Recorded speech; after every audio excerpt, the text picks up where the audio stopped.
하나님 말씀 읽도록 하겠습니다. 고린도전서 15장 9절과 10절. 올 한 해 동안 우리 교회의 표 성구들이었죠. 우리 한 목소리를 읽습니다. 시작. 나는 사도 중에 가장 작은 자라. 나는 하나님의 교회를 박해하였으므로 사도라 칭함을 받기를 감당하지 못할 자니라.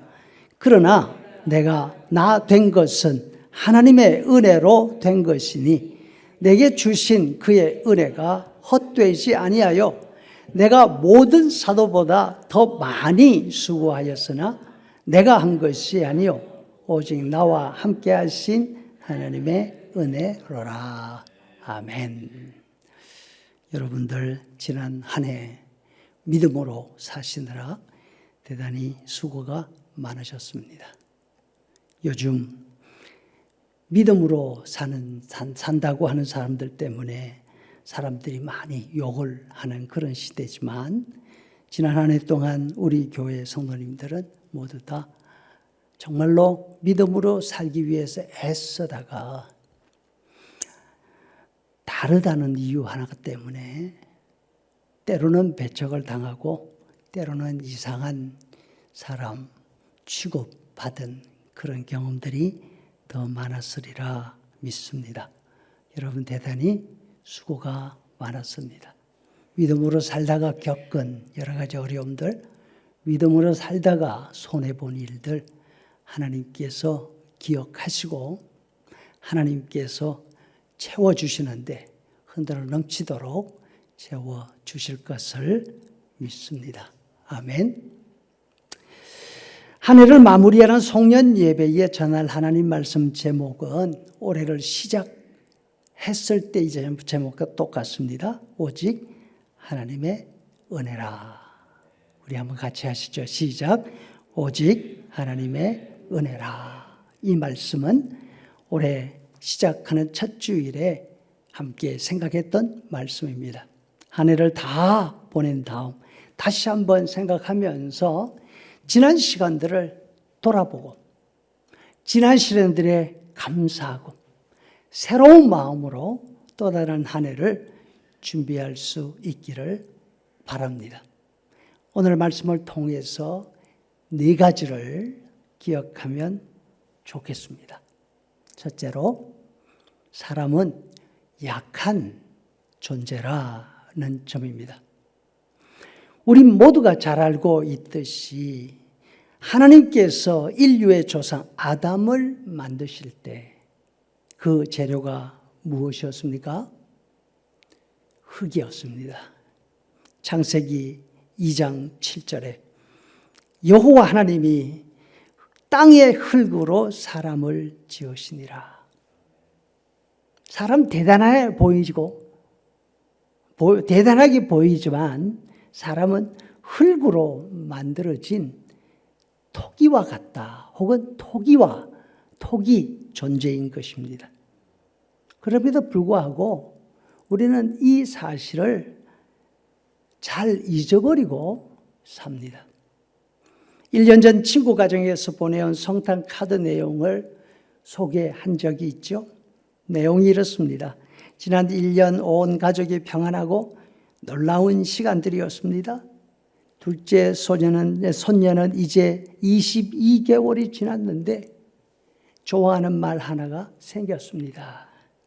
그 말은 나라는 말입니다. 무슨 말을 하기만 하면 나 합니다. Let me do it. Let me do it myself. 이렇게 말한다는 거예요. 내가 할 거야. 내가 한다니까. 자신을 내세우면서 자신을 고집하는 것을 배우는 데는 그리 시간이 오래 걸리는 것 같지 않습니다. 때로는 그런데 우리는 내가 나를 강하게 주장하면 내가 다른 사람보다 아주 뛰어난 것처럼 그렇게 생각을 하기도 하는데 보니까 22개월짜리 딸아이도 그렇게 한다는 거죠. 태어난 지 2돌도 지나지 않은 꼬마 아가씨도 벌써 다 배웠습니다. 그런데 정말로 나 자신이 누구인지, 나 자신이 얼마나 약한 사람인지 그것을 깨닫기까지는 얼마나 많은 시간이 필요할까요? 사람, 약한 존재다 하는 이 사실은 성경에서만 그렇게 말씀하는 것이 아닙니다. 영웅들의 이야기를 적어놓은 그리스 신화에도 마찬가지입니다.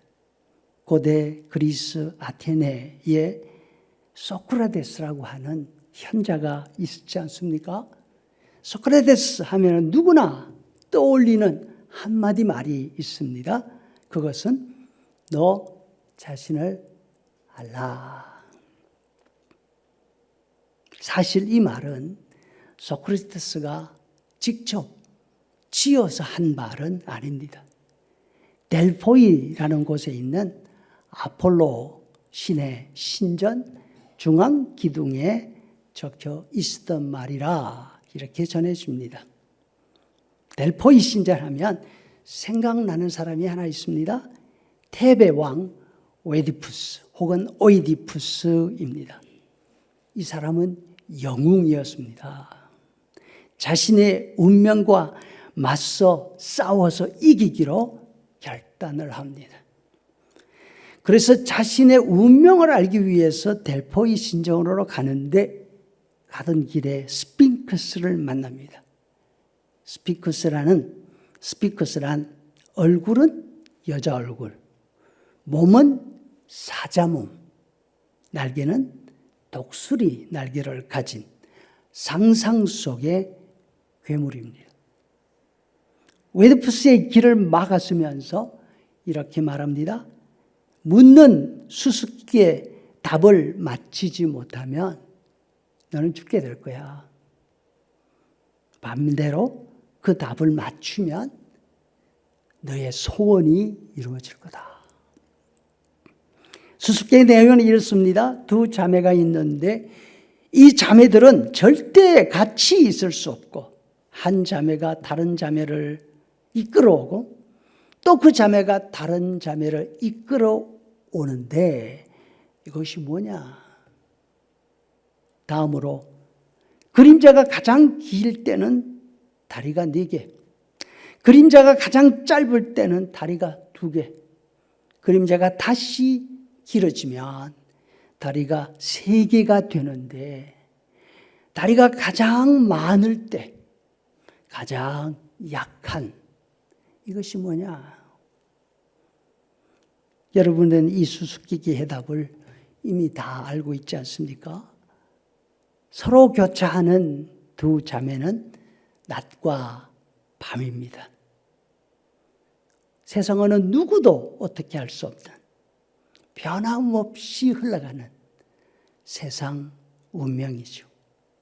그리고 두 번째 답은 사람입니다. 사람은 세상과 다르게 시간을 이길 수가 없지요. 결국은 무너질 수밖에 없는 존재라는 것입니다. 이 수수께끼는 어느 누구도 거스를 수 없는 세상의 이치, 그리고 그 세상 이치와는 절대로 맞설 수 없는 약한 인생의 운명을 말합니다. 이 비밀을 알아맞힌 오이디푸스는 그의 소원대로 테베의 왕이 될 수 있었습니다. 하지만 수수께끼 속에서는 인생이 그렇게 약한 존재라고 하는 이 답을 알아맞힌 오이디푸스는 신탁에 나타나 있는 자신의 운명을 맞습니다. 이겨보려고 죽을 힘을 다합니다. 이겼을까요? 결국은 비극을 맞고 말죠. 왜요? 자신이 약한 인간이란 사실을 인정하지 않으려고 했기 때문이죠. 힘 있는 사람들은 자신의 운명을 미리 알고 싶어 합니다. 미리 알면 그 운명이 좋지 않으면 내가 피할 수 있어. 아니, 나는 이길 수 있어. 합니다. 하지만 사람이 사는 데 있어서 가장 중요한 것은 나는 신이 아니야. 나는 나약한 인간일 뿐이야. 이 사실을 아는 것이죠. 그래서 나는 혼자 살 수 없어. 누군가의 도움이 필요해. 여러분, 한 해를 다 살고 난 다음 마무리하면서 자신이 얼마나 약하고 보잘것없는 존재였는지 지난 한 해 동안 겪은 일들을 되돌아보면서 실감하고 다시 한번 마음속에 새길 수 있으면 참 좋겠습니다.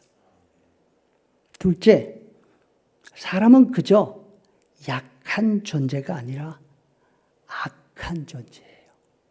악한 죄인이에요. 창세기 3장 17절에 하나님이 아담에게 이르시되 내가 네게 먹지 말라 한 나무의 열매를 먹었은즉 너는 흙이니 흙으로 돌아갈 것이되라. 여러분, 성경이 이렇게 돼 있지 않습니까? 그런데 바울 사도도 처음에는 자신이 정말 잘난 줄 알았습니다. 자신이 하는 일은 다 옳고 자신이 하는 일이 바로 하나님의 일이라고 믿었습니다. 여러분은 어떻게 생각하십니까?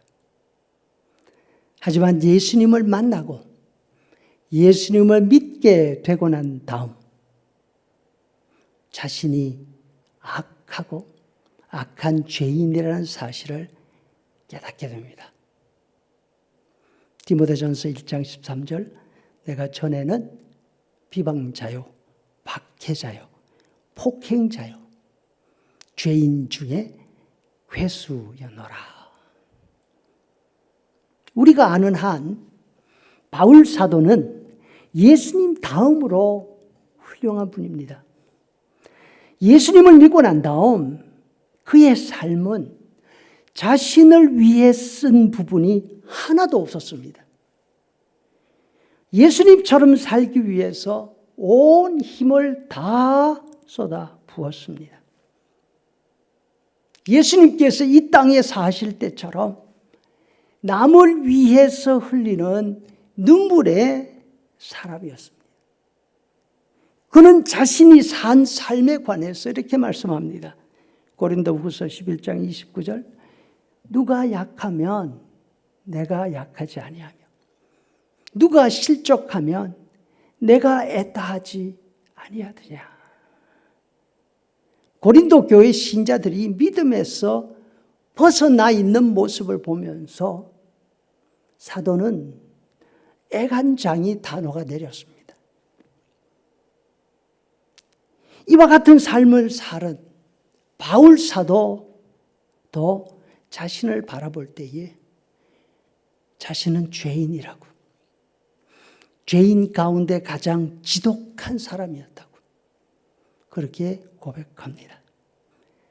우리는 스스로를 돌아볼 때에 자신이 어떤 사람이라고 생각하고 있습니까? 바울 사도가 자신에 관해서 난 지독한 죄인이라고 고백하고 있다면 우리도 이 점을 다시 한번 돌아보고 기억해야 하지 않을까 생각합니다.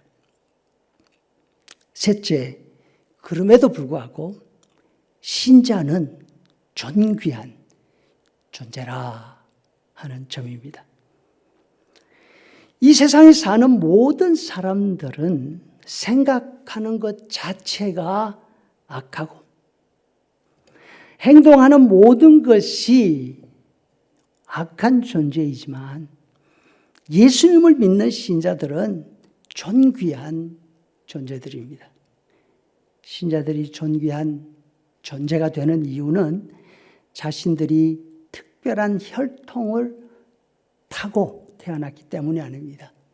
특출한 재능을 가지고 있기 때문이 아닙니다. 저와 여러분, 우리 신자들이 존귀한 이유는 하나님에게서 받은 사랑 때문입니다.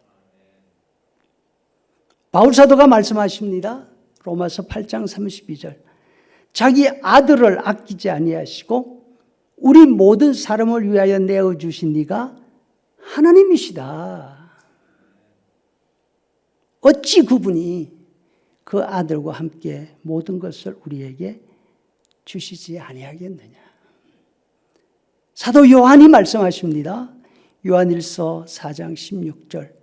하나님이 우리를 사랑하사 우리 죄를 속하기 위하여 화목제물로 그 아들을 보내셨도다. 하나님이 우리를 사랑하시는 그 사랑을 우리가 알고 믿었노니 하나님은 사랑이시라. 우리는 존귀한 존재인데 그 이유가 잘나서가 아니라는 거죠. 하나님의 사랑 때문이라 하는 이 점을 기억하십시다. 넷째, 이렇게 사랑으로 쏟아부어진 신자는 사명의 존재라는 점입니다. 신자가 가진 사명이 뭘까요? 사랑을 받았으니까 그 사랑을 잊지 않고 갚으려고 하는 마음. 사랑을 받았으니까 그 사랑을 잊지 않고 갚으려고 하는 그 마음. 이것이 사명입니다. 근데 우리는 착각해요. 나는 아프리카로 가라. 너는 북한으로 가라. 하는 많은 사람들이 하나님의 계시라고 생각하는 이것이 사명이 아니에요. 어디에 있고 어디로 가야 하는지 그것은 중요하지 않습니다. 무엇을 어떻게 해야 하는가? 이것도 첫 번째 가는 문제가 아닙니다. 이거는 두 번째로 고려할 질문들입니다. 어디에 있든지 무엇을 하든지 어떤 방식으로 하든지 내가 받은 사랑을 그냥 퉁치지 않고 그 사랑에 보답해야 하겠다 하는 마음이 있으면 자신이 있는 곳에서 누구에게 무엇을 어떻게 해야 되는지 이거는 누가 가르쳐 줄 필요가 없어요. 누가 가르쳐 주지 않아도 본능적으로 알게 돼 있는 거예요. 만약에 이거를 모른다면 그것은 내가 얼마나 사랑받는, 내가 얼마나 큰 사랑을 받아왔는지를 모른다는 증거예요. 내가 받은 사랑, 나는 이거 반드시 보답해야 되겠어 하는 이것은 신자들이 자각하는 사명입니다. 바울 사도의 경우 이렇게 말씀하지 않습니까? 고린도전서 9장 17절. 내가 모든 사람에게서 자유로우나 스스로 모든 사람에게 종이 되었노라. 내가 여러 사람에게 여러 모습이 된 것은 아무쪼록 그 사람을 구원하고자 함이라. 상황에 따라서 누구에게나 내가 원해서가 아니라 그 사람에게 필요한 것이라서 그 사람의 필요에 맞추어 주고 싶은 마음. 그래서 내가 받은 하나님의 사랑과 예수님의 희생을 그 사람도 알게 해줘야 되겠다 하는 마음. 이것이 우리 신자들이 가지고 있는 사명인 것입니다. 오늘 본문에서 바울 사도가 말씀하지 않습니까? 10절 내가 나 된 것은 하나님의 은혜로 된 것이다. 바울 사도로 하여금 사도로 이 땅을 살아가게 한 힘이 어디에 있습니까? 받은 은혜에 대한 자각이었습니다. 자신이 원래 누구였는지, 그런데 자신이 받은 사랑이 얼마나 엄청난 것이었는지를 아는 데서 나왔습니다. 우리의 경우도 마찬가지입니다. 무엇이 우리를 변화를 시킵니까? 무엇이 우리를 사명을 가진 사람으로 만들어줍니까? 무엇이 우리가 신자로 살아가게 하는 힘을 줍니까? 그것은 예수님이 나의 구원자 되신다는 것.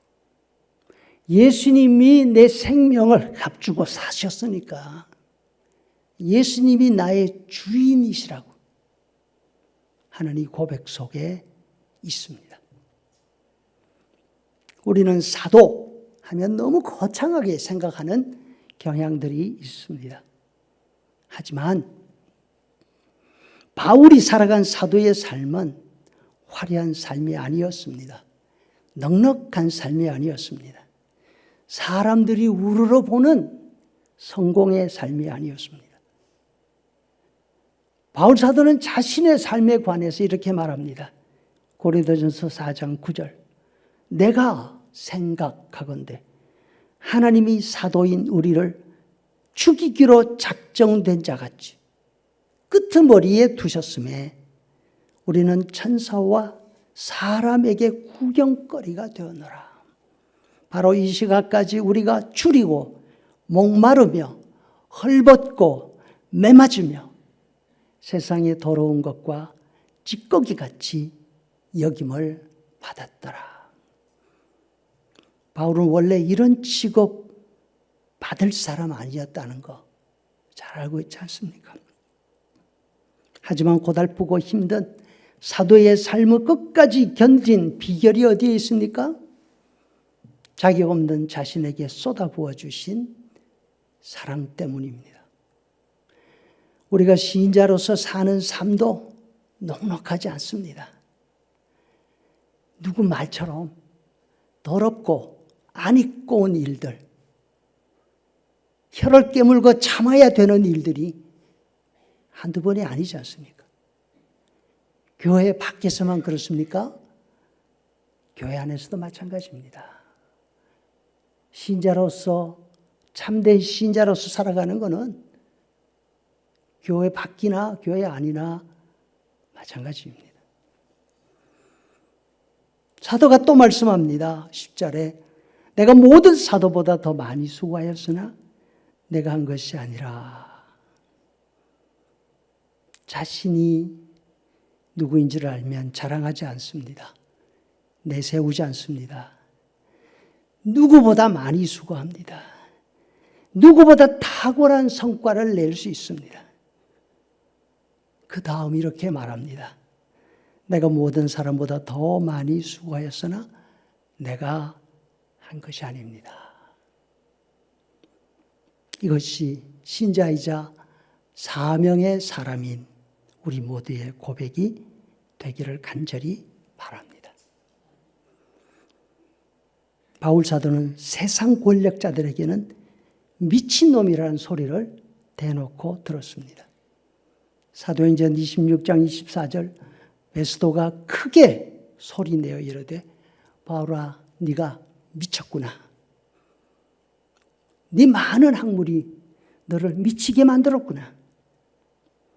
유대인들에게는 살 가치조차 없는 놈이라는 말을 들었습니다. 사도행전 22장 22절 유대인들이 듣다가 소리질러 이르되 이러한 자는 살려둘 필요가 없다. 심지어 자신이 전도하고 세운 교회 교인들에게도 형편없는 사람이라는 말을 들었습니다. 인정받지 못한 거죠. 얼마나 안타까웠으면 이렇게까지 말을 합니까? 고린도전서 9장 2절. 다른 사람들에게는 내가 사도가 아닐지라도 너희에게는 사도니 나의 사도됨을 인친 것이 너희가 아니냐. 하지만 사도는 자신의 과거, 사람들의 벽판, 사람들의 모욕, 이 모든 것에도 불구하고 흔들리지 않습니다. 당당했습니다.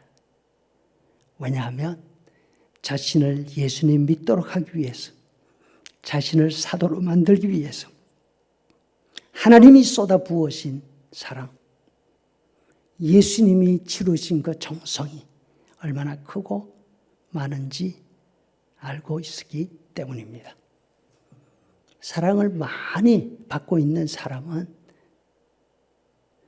아이들이건 어른이건 얼굴빛부터 다릅니다. 이것저것 바르지 않아도, 관리하지 않아도 빛이 납니다. 우리는 하나님의 사랑을 받은 사람들입니다. 하나님의 은혜로 넘치는 사람들입니다. 누가 뭐라고 하든지 흔들리지 않습니다.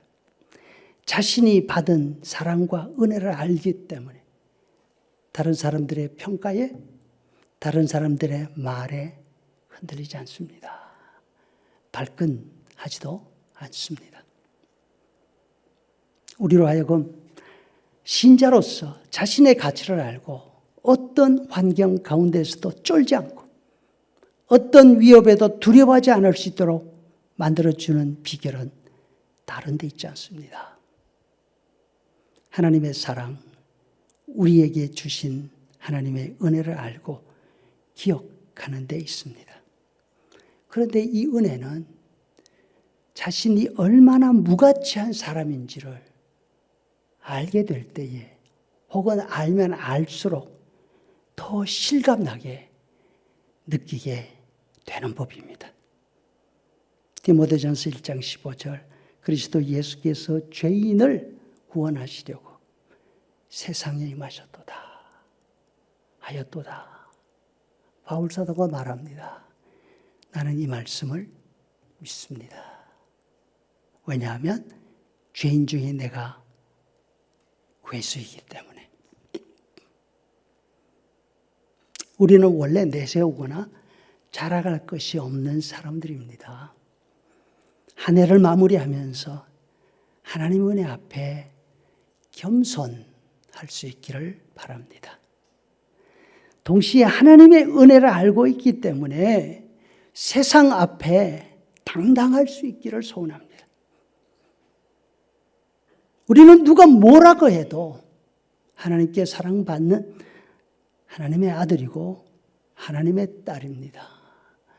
하나님의 일을 하라고 교회 안팎에서 우리에게 일을 맡겨 하나님의 일을 맡은 사람들입니다. 최선을 다해서 가장 좋은 것으로 하나님께 드릴 수 있으면 참 좋겠습니다.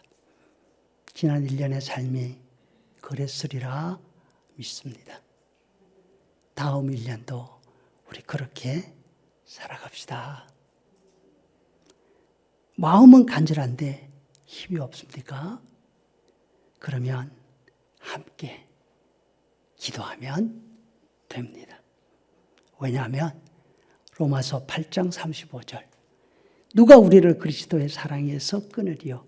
이 모든 일에 우리를 사랑하시는 이런 말미암아 우리가 넉넉히 이기느니라. 내가 확신하노니 어떤 것도 우리 주 예수 안에 있는 하나님의 사랑에서 끊을 수 없으리라. 아멘. 내년 1년 동안 때로는 사람들의 반응이 우리가 기대하는 만큼 안 될 수 있습니다. 때로는 오해를 해도 너무 지독하게 오해한다 생각이 들 때도 있을 것입니다. 그러나 그 반응이나 그 오해가 우리가 받은 하나님의 사랑을 무효로 시키지 않는다. 다시 말해서 우리 속에 솟아나는 하나님의 사랑에 대한 감격을 꺼뜨릴 수 없다는 것을 기억하시면서 승리하시는 우리 모두가 되기를 바랍니다. 아멘.